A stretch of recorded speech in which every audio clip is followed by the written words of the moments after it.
यस्याभवद्भक्तजनार्तिहन्तु पितृत्वमन्ये सवितार्जितोर्णं सम्भेदतारसममन्यनभ्यं लक्ष्मीसिंहं शरणं प्रपद्ये श्रीमान् वेङ्कटनाथार्य कवितार्थे सजीवेदान्ताचार्यमध्यो मे सन्निधत्तां सदाहृदि विष्णुश्रीप्रणामतिं शतविपुश्रीनाथवत्नक्षणान् रामं यामुनपूर्णमिश्रनिग्रहात् गोविन्दभट्टारकाम् वेदान्त्याख्यमुनिं कलितवदनं श्रीकृष्णपादाभिधं श्रीरङ्गेश्वरकेशवाद्यकमलावासां भजे केशवाद्यपात्रं विषमादिगुणार्णवं श्रीशतार्यतीशानन्देशिकेन्द्रमहं भजे प्रपद्ये निरवध्यानां निषद्यां गुणसम्पदां शरणं भवभीतानां षडगोपुनीश्वरं श्रीमच्छटारिषडगोपेन्द्ररङ्गिकार्यात्मजातमुनिभिर्गुरुसार्वभौमैः सम्प्रेक्षितं करुणया परिपूर्णबोधं लक्ष्मीन्दुर्मषडगोपमुनिं भजामहावीररघ्वीक्षताराद्यतीशानपदाश्रयम्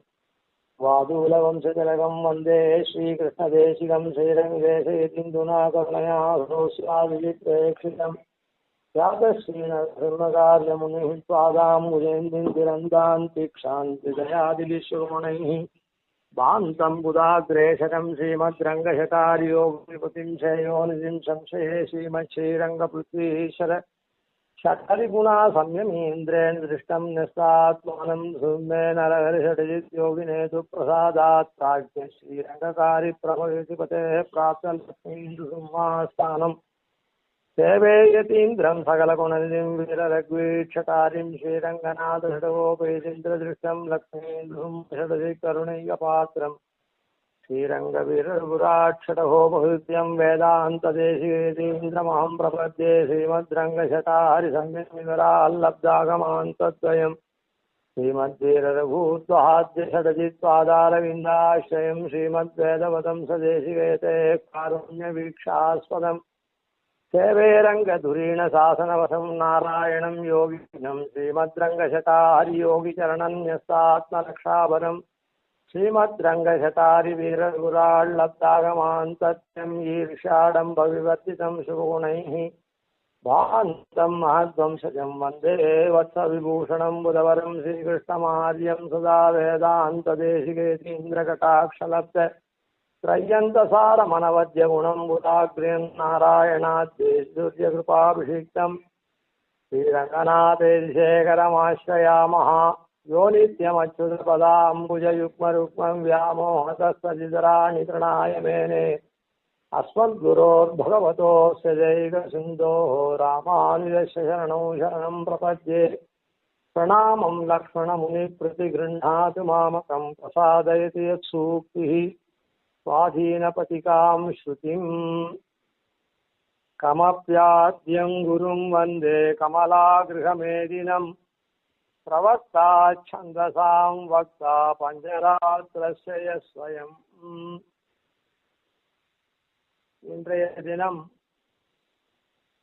அஸ்மத் சுவாமி ஸ்ரீ கிருஷ்ணமாச்சாரிய மகாதேசிகன் புருஷ கிருஷ்ணமாச்சார சுவாமி அப்படின்னு நுசும்பிரியா சம்பாதகரா 50 வருஷ காலம் எழுதியிருந்தார். வீரராகவன் திருவள்ளூர் வீரராகவன் சன்னதியில ஐசிங்கருடைய சீகாரியமா கௌரவ ஏஜென்டா பல காலம் எழுதியிருந்தார். இஞ்சிமட் ஐசிங்கருடைய திருப்பேரனார் தௌஹித்ரன், இஞ்சிமட் ஐசிங்கருக்கு புத்திரஸ்தானியரா தௌஹித்ரன் தான் இருந்தார். 44ஆம் பட்ட ஐசிங்கர் திருவடிவாரத்துல ஏஜென்டா இருந்து திருவள்ளூர்ல முக்கியமான கைங்கரியம் உத்தாபநாசினி வறண்டு போன பிரகரணத்துல முக்கூர் ஐசிங்கருடைய ஆட்சியினால முக்கூர் ஐசிங்கருடைய அடித்தாறு போல இருந்து சின்ன குளத்தை நிர்மாணம் பண்ணி ஜனங்கள் எல்லாம் பெருமாளை சேவிக்கிற ஜனங்கள்லாம் தங்களுடைய ஹிருதய தாபத்தை போக்கிண்டு பெருமாளை சேவிக்கிற மாதிரி தீர்த்தாமாடக்கூடிய வசதியை பண்ணார். ராகவன் சன்னதி பிராகாரத்துல கியூல ஜனங்கள் நின்றுக்கிட்டே அந்நிய சிந்தனை இல்லாம அனன்ய சிந்தனை பராளா இருக்கிறதுக்கு வீக்ஷாரண்ய க்ஷேத்திர மகாத்மியத்தை அந்த இடத்துல சித்திர ரூபமாகவும் வரைஞ்சி ஜனங்கள் சேவிக்கிற மாதிரி பண்ணார். தாயார் சந்நிதியிலே கோதா பிராட்டியினுடைய திருப்பாவை சித்திர ரூபமாக எழுதினார். அந்த ஜனங்கள்லாம் எப்பவுமே பகவத் ஸ்மரணத்தோடவே இருந்து பெருமாளை சேவிக்கணும் அப்படின்ற ரீதியில பண்ணின மகான் இவர். தேவனாரோட ஆழ்கிங்கர் திருவடி வாரத்துல கிரந்த சதுஸ்தயத்தையும் பூர்வாசிரமத்துல தேவனாரோட ஆத்திலேயே போயிருந்து காலக்ஷேபத்தை பண்ணினவர். அதுக்கப்புறம் திருவள்ளூர்ல எஜுகேஷன் இருக்குச்சு, அங்கேயும் காலக்ஷேபம் பண்ணினவர். 2 பேர் இடத்துல அவர் காலக்ஷேபம் பண்ணியிருக்கார், 2 மகான் இடத்துல. இப்படியெல்லாம் பல பெருமைகள் கொண்டவர். அதனால ஸ்வதா நடாது புருஷ நடாது ஸ்ரீபாஷி சிம்மாசன வம்சத்துல அவதரித்தவர். அப்படிப்பட்ட சுவாமியினுடைய திருநக்ஷத்திர விசேஷத்துல ஆவணி சித்திரை அதுல யதிராஜரை பத்தி சுவாமி தேசிகன் யதிராஜ சப்ததி அனுகிரகிச்சிருக்கார். அதை நாமும் கொஞ்சம் கொஞ்சமா அனுபவிச்சுட்டு வருவோம். யதிராஜ சப்ததி எவ்வளவு ஸ்லோகம் அப்படின்னா 74 ஸ்லோகங்கள் இருக்குது. இந்த 74 ஸ்லோகங்கள் எதை குறிக்கிறது அப்படின்னு சொன்னா, ஸ்ரீபாஷ்யக்காரர் சம்பிரதாய பிரவர்த்தனத்துக்காக 24 சிம்மாசனாதிபதிகளை நியமித்தார். அப்படி அந்த சிம்மாசனாதிபதி 74 பேரை குறிக்கொள்ற வகையில 74 ஸ்லோகத்தை அமைத்திருக்கார். ஸ்ரீபாஷ்யக்காரருக்கு ஒரு பெருமை என்ன அப்படின்னு சொன்னா, ஸ்ரீபாஷ்யக்காரருக்கு மேல் உள்ள ஆச்சாரியர்கள், ஸ்ரீபாஷ்யக்காரருக்கு கீழ் உள்ள ஆச்சாரியர்கள் அப்படின்னு ஆச்சாரிய பரம்பரையில பிரிச்சு ஸ்ரீபாஷ்யக்காரர் தான் அமுனா தபனாதிசாயி பூம்னா யதிராஜேன நிபத்த நாயக ஸ்ரீ பூதானாம் ஹிருதயங்கமாதி. அதாவது பபன்னாளாகட்டும் வைஷ்ணவெல்லாம் இந்த குரு பங்கி இருக்குதே, ஆபகவத்த பிரதிதாம் அனகாம் ஆச்சாரிய சந்ததி இருக்கு, அந்த சந்ததியும் வந்தே அப்படின்ற ரீதியிலே அதே ஹிருதயத்துல அந்த குரு பங்கியை எப்பவும் நமஸ்கரிச்சுட்டே இருக்கணும். அப்போ அந்த குரு பங்கி நீளமா இருக்கிற குரு பங்கியில இந்த தபனனா இருக்கிற சூரியனை போல பிரகாசிக்க கூடியவர் எதிராஜர், அந்த நாயக ஸ்ரீயா இருக்கக்கூடியவர் அந்த குரு பங்கி ஹாரத்துல அப்படின்னு சாய்த்திருக்கார். சம்பிரதாயத்திலையும் வாக்கியத்துல சொல்லச்சே பாஷ்யக்காரருக்கு மேலுள்ள ஆச்சாரியர்கள்லாம் பாஷ்யக்காரனுடைய திருமுடி சம்பந்தத்தினால நிறம் பெறுகிறார்கள், பெருமை பெறுகிறார்கள். பாஷ்யக்காரருக்கு பின்னிட்ட ஆச்சாரியெல்லாம் திருவடி சம்பந்தத்தினால் அது யதாக்கிரமமா இருக்குது. ஆனா மேலுள்ள ஆச்சாரியர்களுடைய திருவடி சம்பந்தம் பாஷ்யக்காரருக்கு அது உண்டு. ஆனாலும் பாஷ்யக்காரருடைய மேன்மையை கருதி திருமுடி சம்பந்தத்தினால அவள்லாம் நிறம் பெறா அப்படின்னு சொல்லுது. அதாவது எப்படி ஒரு ஹாரம் இருக்குதே, நெக்லஸ் போல இருக்கக்கூடிய ஹாரம், அந்த ஹாரத்துக்கு நடுவுல ஒரு நடுநாயக கல், ஒரு பெண்டன்ட் ஒன்று இருக்கும். அந்த பெண்டன்ட் என்ன பண்ணும்னா, அது இந்த பக்கத்துல இருக்கிறதுக்கும் அந்த பக்கத்துல இருக்கிறதுக்கும் நடுநாயகமா இருக்கும், ரெண்டுத்துக்குமே அது சோபை கொடுக்கும். அதுபோல ஸ்ரீபாஷ்யக்கார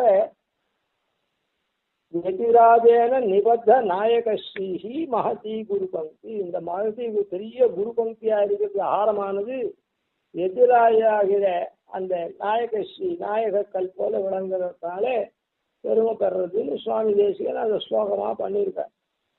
அதனால சுவாமி தேசிகன் என்ன பண்ணியிருக்கார், இந்த எதிராய சப்தத்துல பூர்வாச்சாரியல் எல்லாரையும் ஒவ்வொரு ஸ்லோகத்தினால பெருமாள் தொடக்கமா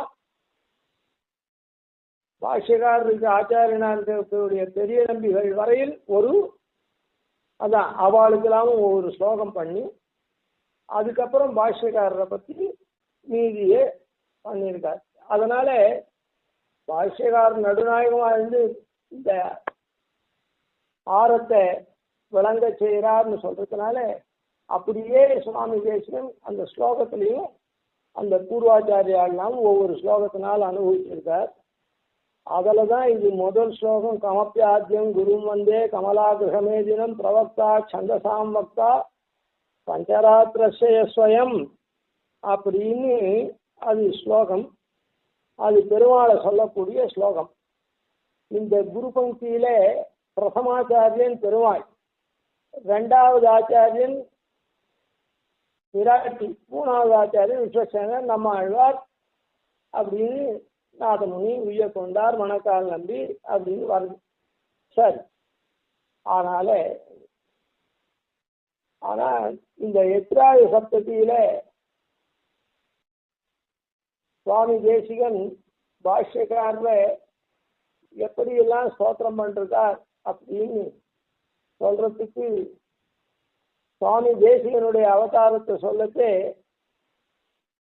குமார வரதாச்சார சுவாமி வெங்கடேஷாவதாரோயம் தத்கண்டாம் சோதவா பவேத் யதி இந்திராம் சோதவேத்யேவம் விதர்க்காயாஸ்து மங்களம் அப்படின்னு, அதாவது சுவாமி தேசிகனே வெங்கடேசனுடைய அவதாரம் அப்படின்னு சொல்றார். தத் கண்டாம்சபூதர் அப்படின்னு சொல்றார். இல்லைன்னா எதிராஜருடைய அம்சம் இவர் அப்படின்னு விதர்க்கம், விதர்க்காயாசும் அப்படி விதர்க்கம் பண்ணக்கூடியவரா இருக்கார். விசேஷமான தர்க்கம் பண்ணக்கூடியவர் இவரை ஒரு வழியில பார்த்தா சாட்சாத்து திருமலை மாலனுடைய அவதாரம் அப்படின்னு சொல்றார். இவருடைய தேஜோ விசேஷத்தை பார்த்தா, இன்னொரு வழியில தேஜோ விசேஷத்தை பார்த்தா தத்தன்ட்ட அந்த திருமலமால் திருமணி இருக்கக்கூடிய அவருடைய அவதாரம் அப்படின்னு தர்க்கம் பண்றார். தர்க்கம் பண்றாருன்னா விசேஷமான தர்க்கம் பண்றா. இவருடைய பெருமை அப்படி எப்படி பல ஆங்கிள் இருக்குதுன்னு அர்த்தம், பலபடியா இருக்குதுன்னு. இன்னும் சில பேர் பாஷ்யக்காரருடைய அம்சம் இவர், ஏன்னா அடிகரண சாராவளி தத்தடிக்க அது இது பண்ணி ஏகமா பண்ணியிருக்கார் கிரந்தங்கள்லாம். இந்த மாதிரி ஸ்ரீபாஷ்யத்தினுடைய அர்த்தத்தெல்லாம் சுருங்க சொல்லி விளங்க சொல்லி அப்படி எப்படியோ எல்லாம் பண்ணிருக்கார். அதனால பாஷ்யக்காரருடைய கிரந்தத்தை எப்பவுமே அனுசந்திச்சு பல தடவை பிரவச்சனங்கள்லாம் பண்ணியிருக்கிறதுனால இவர் பாஷ்யகார அம்சம் அப்படின்னு சொல்றார். அப்படின்னு இந்த ஸ்லோகத்துல சொன்னது மாத்திரம் போறான்னு ஸ்ரீபாஷ்யகார பந்தானம் ஆத்மனா தரிசிதம் புனஹா உத்தர்த்துமாகதோனூனமித்யுக்தாயாஸ்து மங்களம்னு ரெண்டாவது ஒரு ஸ்லோகம் தனியவே பண்ணிருக்க. இங்க 3 பேரோட கூட விதர்க்கம் பண்ற மாதிரி இருக்குதுன்னு சொன்னார். பாஷ்யக்காரருடைய பந்தானம் அந்த இருக்குதே அந்த சித்தாந்தத்தை, அவருடைய வழிய சித்தாந்தத்தை ஆத்மனா தரிசிதம், தான் அத்த நன்னா தெரிஞ்சு பார்த்து மறுபடியும் அந்த சித்தாந்தத்தை உத்தரிக்கிறதுக்கு வந்தவர் இவர் அப்படின்னு சொல்றார். அதனால ஸ்ரீபாஷ்யக்காரருடைய பெருமையை வெறுமை ஸ்ரீபாஷ்யக்காரர் பெருமையை சொன்னா போறார். அந்த ஸ்ரீபாஷ்யக்காரருடைய கிரந்தத்தை அப்படி பல வகையா இவர் எல்லாருக்கும் புரியுற மாதிரி அவருடைய சித்தாந்தத்தை எடுத்து ரகசியத்திரேசாரம் முதலிய ரகசிய கிரந்தங்கள்ல வரைச்சு கத்தியத்திரயத்தினுடைய விஷயத்தை சதசா பல விஷயம் பல 100 கிரந்தமா அறிவிச்சாரு. அதுக்கு மாத்திரமே, அதாவது அது சரணாகதியை பிரதிபாதிக்கிறதுனால அகிஞ்சனாலா அறிவிலியா இருக்கிறவா கூட புரிஞ்சுக்கிற மாதிரி தத்துவ பதவி ரகசிய பதவி அப்படிலாம் பண்ணிட்டார். நன்னா பண்றவாளுக்கு நிக்ஷேப ரக்ஷா அதெல்லாம் பண்ணியிருக்கார். கத்திய பாஷ்யம் பண்ணியிருக்கார், அதெல்லாம் இருக்குது. ஆனா சாமான்யமா இருக்கவாளுக்கு கூட தத்துவ பதவி ரகசிய பதவின்னு 1ஆம் கிளாஸ் 2ஆம் கிளாஸ் மாதிரி அப்படி தத்துவ நவநீதம், ரகசிய நவநீதம், தத்துவ மாத்திரை, ரகசிய மாத்திரை அப்படிலாம். இப்படி ஸ்ரீபாஷ்யக்காரருடைய கிரந்தத்தை ஸ்ரீபாஷ்யத்தை மாத்திரம் இல்லை, அதி குஹ்யமா, அதாவது அதி ரகசியமா இருக்கக்கூடிய ரகசியத்தினுடைய அர்த்தம் அந்த இடத்துல ஸ்ரீபாஷ்யக்காரர் கத்தியத்துல எப்படி அந்த அனுஷ்டான கிரந்தமா இருக்கக்கூடிய துவயத்தை சாதிச்சு பெருமாள் திருவடியில சரணாகதி பண்ணாரோ அதை விவரிக்கக்கூடிய ரீதியில கத்திய பாஷ்யாதிகள்லாம் பண்ணி அதுக்கு மூலமா இருக்கக்கூடியது கத்தியமானதான் ரகசிய திரயமானதுனால அதனுடைய அர்த்தங்களை சாமானியரும் புரிஞ்சுக்கிற மாதிரியும் பண்ணார். மகா வித்வான்களும் அதுல குறைந்தாடி விஷயங்களை தெரிஞ்சுக்கிற மாதிரி பண்ணார். அப்படிப்பட்ட சுவாமி தேசிகன் இந்த கிரந்தத்தை எதிராய சப்ததி அப்படின்னு ஒரு கிரந்த ரத்னம் சொல்லலாம், அதை எதிராஜருக்கு சூட்டியிருக்கார். அதாவது எதிராஜருடைய சம்பத்துல 74 சிம்மாசனம் பண்ணி 74 வாய்க்கால் போல அது போயிட்டு இருக்கு. விகாஹே தீர்த்த பகுலாம் சீதளாம் குரு சந்ததிம் ஸ்ரீனிவாசதயாம் போதி பரிவாக பரம்பராம்னு சொல்ற ரீதியில ஸ்ரீனிவாசராய தயனுடைய அம்போதியிலேருந்து சமுத்திரத்திலேருந்து அப்படியே ஆச்சாரிய பரம்பரையெல்லாம் பெருகிறது அப்படின்ற மாதிரி ஸ்ரீபாஷ்யக்காரருக்கு கீழே 74. இதுக்கு 74க்கு சாதாரணமாக ஒரு உதாரணம் சொல்லுவார்கள். வீராண ஏரியில 74 மதகுகள் இருக்கு. அதனால அந்த அந்த ராஜா கொஞ்சம் வைஷ்ணவன், அதனால இந்த 74 இவரை பாஷ்யக்காரரை குறித்து அவன் பண்ணானா அவரை குறித்து அவன் பண்ணின காரியத்தை வச்சு பாஷ்யக்காரர் பண்ணாரான்னு ஆனால் வீராண ஏரியில் 74, அதனால இவர் 74 சிம்மாசனாவது நியமித்தார் அப்படின்னு பொதுவாக சொல்லுவார்கள்.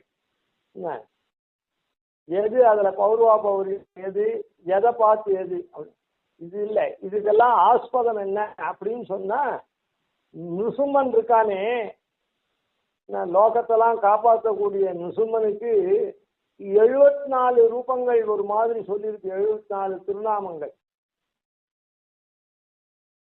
அதனால அவன்தான் காப்பாற்றக்கூடியவனானால் லோகத்தெல்லாம் அழகியான் தானே அறியுருவன் தானே பழகியான் தாளே பண்ணின் அப்படின்னு சொல்ற. யாருடைய திருவடிடா நாம சேவிக்கணும்னா சரணாகதனை ரட்சிக்கிறவன் யாரு சரண்யனா இருந்துன்னா நுசுமன் தான். அவன் தான் பழக்கம் உள்ளவன், பழகியான் தானே.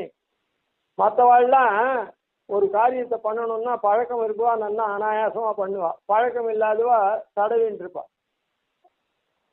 மற்ற பெருமாள்லாம் பெருமாள்லயே கூட சொல்றேன், அதான் பெருமாள்ல தான், மற்றவாளை பத்தி தேவதாந்திரத்தை பத்தி இங்க பிரசக்தியே இல்லை.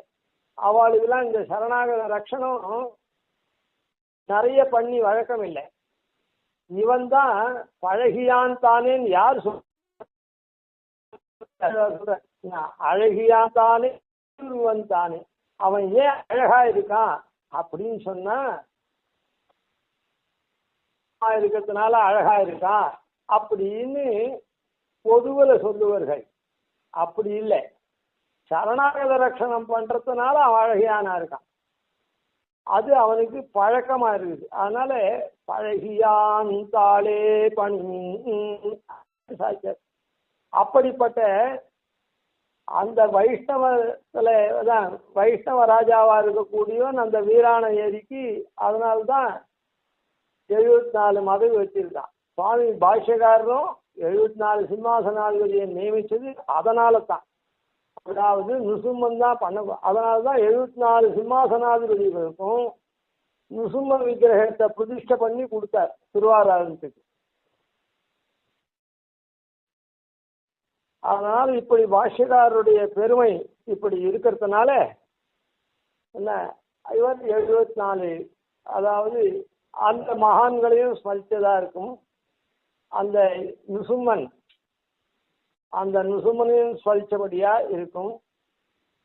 இப்படி லோகத்துக்கெல்லாம் உபகாரமான ஸ்ரீபாஷ்யக்காரரை இந்த மாதிரி ஸ்தோத்திரம் பண்ணா இதெல்லாம் உள்ளடக்கி அதாவது சிஷ்ய வர்க்கத்தை கொண்டாடினா எப்படி எம்பெருமானுக்கு மத் பக்த பக்த பூஜனீயா விசேஷதா அப்படின்னு சொன்னானே, அந்த மாதிரி என்னுடைய அடியவருக்கும் அடியவரை பூஜை பண்றவன் தான் எனக்கு பிடிக்கும். அந்த மாதிரி பாஷ்யக்காரருடைய சிஷ்யால போற்று ஸ்மரிச்சா பாஷ்யக்காரருக்கு சந்தோஷம், திருவுள்ள உகப்பு. அதே மாதிரி அந்த 74 ரூபமா இருக்கக்கூடிய நிசும்மனுக்கு உகப்பு. அதனால சுவாமி தேசிகன் இந்த மாதிரி 74 இத ஸ்லோகத்தை பண்ணியிருக்கார். இந்த இடத்துல ஆச்சாரியனை ஸ்தோத்திரம் பண்ண வேண்டியது நம்முடைய கடமை. அதனால மற்றவாளை நிந்திக்கிறோம்னு அர்த்தம் இல்லை. ஆச்சாரியனை ஸ்தோத்திரம் பண்ணதே ஆச்சாரியனுக்கு ஒரு ஏற்றம் இருக்குது அப்படின்னு சொன்னா அது மற்றவாளுக்கு இல்லைன்னா அதனால அவளை குறை சொல்றோம்னு அர்த்தம் இல்லை. சுவாமி தேசிகனுக்கு தான் இந்த 74 ஸ்லோகமும் பண்ண முடிஞ்சது. மணவாள மாமனிகளும் இதையே திருவள்ளம் பத்தி தான் உபதேச மாலையை பண்ணியிருப்பார்னு தோன்றது. ஆனா அவர் 73 பாசுரம் தான் பண்ண முடிஞ்சது. 74வது பாசுரத்தை அவர் சிஷ்யால் தான் அதை பூர்த்தி பண்ணியிருக்கார். அவர் திருவாக்கால 74 பாசுரம் வரல. இது அங்க குறையா இருக்குதுன்னு சொல்றதுக்கு வரல, இவருக்கு இந்த நிறைந்த ரூபம் இருக்குது அப்படின்றதுக்காக சொல்ல வந்து சகுதையாளருக்கோ அப்படிதான் அதை எடுத்துக்கணுமே தவிர அதை குறை சொல்ல பண்றோம் அப்படின்னு எண்ணக்கூடாது. அதனால இப்படி உயர்ந்ததான இந்த ஸ்ரீபாஷ்யக்காரருடைய ஸ்தோத்திரத்தை நாமும் யதாமதி யதாசக்தி ஆச்சாரியனுடைய அனுகிரகத்தை கொண்டு அடியனுக்கு காலக்ஷேமம்லாம் சாட்சி ஆச்சாரியனுடைய திருநட்சத்திரத்துக்கு இதை ஆரம்பிக்கிறோம். அதுக்கு முன்ன பாஷ்யக்காரரை பத்தி நாம தெரிஞ்சு கொள்ளக்கூடியது சமஸ்கிருதத்துல கிரந்தங்கள்லாம் இருக்கு. வடுகநம்பி அப்படின்னு அவெல்லாம் பண்ணியிருக்கா இருக்கட்டும். ஆனா எப்படி வேதாந்தார்த்தங்கள்லாம் எல்லாருக்கும் தெரியக்கூடிய தமிழ் ஆழ்வார்கள் பண்ணாலோ அதே போல பாஷ்யக்காரருடைய பெருமை அனைத்தையும் தெரிஞ்சுக்கிறதுக்கு தமிழ்ல ராமானுஜ சுந்தாஜி பண்ணியிருக்கார். அதை பத்தி கொஞ்சம் தெரிஞ்சுக்கணும். அதை பத்தி ஏன் தெரிஞ்சுக்கணும் அப்படின்னு சொன்னா அதுக்கு இதுக்கு என்ன சம்பந்தம், எதிராஜ சப்தத்தை நேர அனுபவிச்சுட்டு போலாமே அப்படின்னு சொன்னா இல்லை. எதிராஜ சப்தத்தைய பண்ணின மகான் சுவாமி தேசிகன். அப்போ அந்த நூற்றந்தாதி பாஷ்யக்காரர் விஷயமா இருக்கக்கூடிய நூற்றந்தாதி அது என்ன எப்படிப்பட்டது அப்படின்றத சுவாமி தேசிகன் எப்படி திருவுள்ள பத்திருக்கார் அப்படின்னு இப்போ சுவாமி தேசிகனுடைய கிரந்தத்தை எதிராக சப்தத்தையை நாம் அனுபவிக்கிறோம்னு சொன்னா சுவாமி தேசிகன் நூற்றந்தாதி எப்படி திருவுள்ள பத்திருக்கார் அப்படின்னு தெரிஞ்சுட்டு அது போல நாம அந்த நூற்றந்தாதியை நினைச்சுட்டு சேவிச்சாதான் நமக்கு பலவத்தாகும். அதனாலையும் அந்த நூற்றந்தாதி என்ன எப்படிப்பட்டது அப்படின்றத தெரிஞ்சுக்கணும். அதை நாம நாளைக்கு அனுபவிக்கிறோம். கவிதார்க்கிய சிம்ஹாய கல்யாண குணசாலினே ஸ்ரீமதே வெங்கடேசாய வேதாந்த குரவே நமः.